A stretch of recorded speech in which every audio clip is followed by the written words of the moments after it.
Well, football season might be drawing to a close, and I know a lot of people aren't necessarily happy with how this year's football season ended, but nonetheless, it's drawing to a close, and now we can start betting on basketball and then betting on baseball, betting on hockey, betting on anything because we have places like DraftKings available to let us just bet on any sport we want.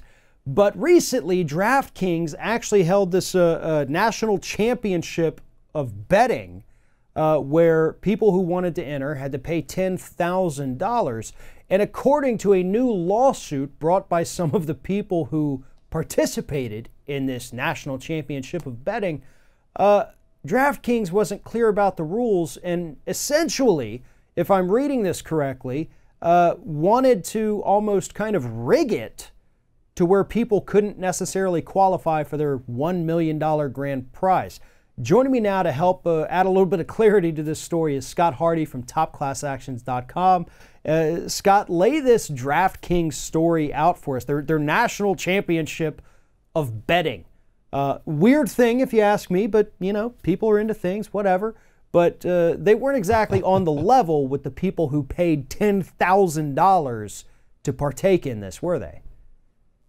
No, that's when we're taking a look at this class action, and of course, e-gaming and electronic gaming has just taken a whole new level when it comes with the internet, where they're having tournaments for video games all over the world. I know that now even the farming simulator guys are sponsoring a tournament which will give away over $250,000 in prizes for simulating driving farming machinery and operating a virtual farm.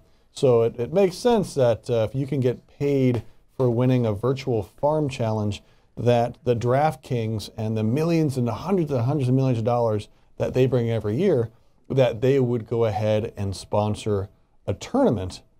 But as you said, it was a big buy-in, $10,000 to buy in, $5,000 of that goes in to your betting pool, and that's what you're judged on and the bets that you place.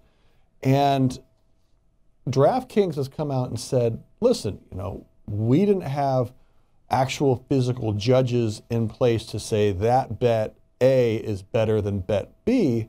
It's all a computer. It's all a computer. It's an algorithm. You know, those decisions are made through that. That's why, you know, we have no fault in picking the big winner. The computer does it. But the issue is that you had person A place a bet that was essentially the same bet as person B, and person B might have gotten more credit for it. And so even though they made the same bet, or they bet the same amount of money or darn close to it, one might have gotten the extra points for this competition while the other one didn't.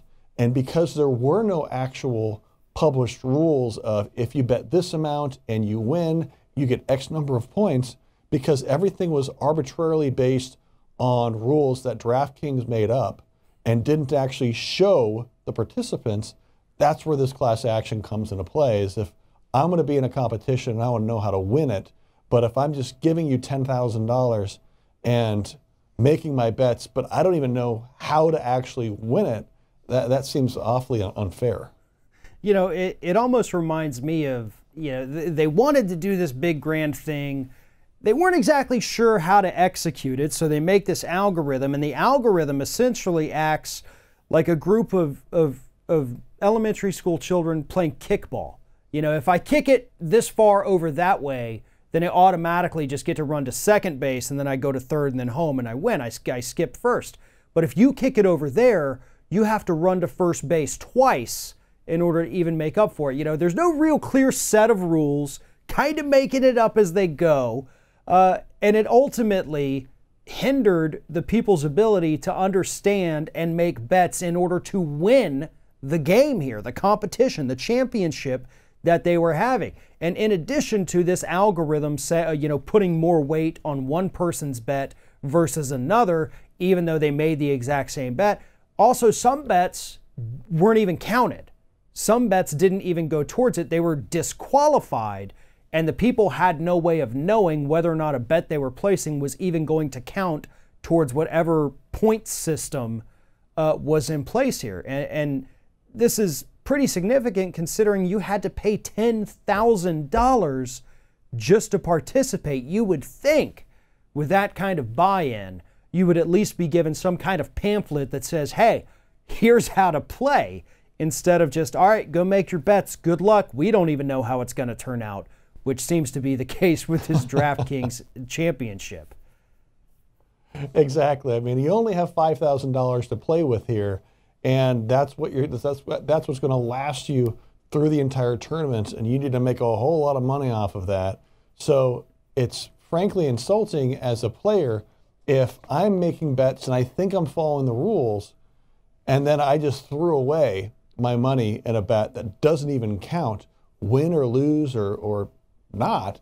That bet doesn't matter at all. And if I made a substantial amount of money or bet a substantial amount of money on that bet and it's just thrown out, then that could go ahead and make me lose the entire tournament through their who knows arbitrary point system.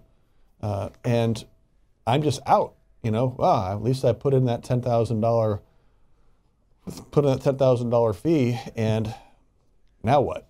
It's a really, really flawed system, and we've seen a lot of arguments both in the comments as well as across the web as other news sources have been covering this. And sports betting is a huge, huge business.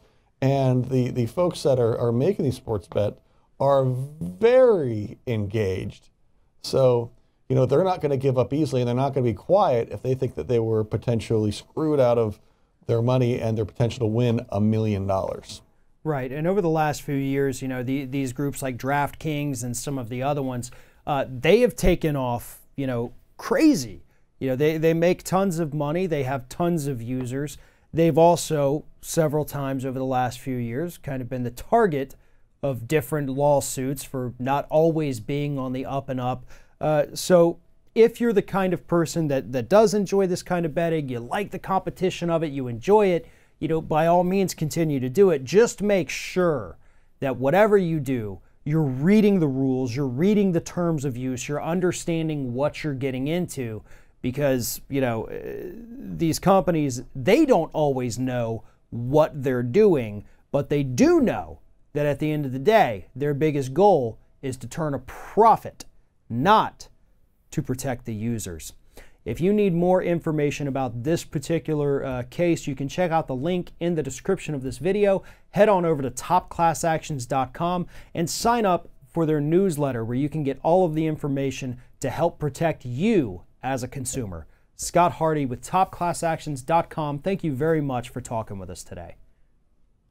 You're welcome. Thanks for your time, Farron.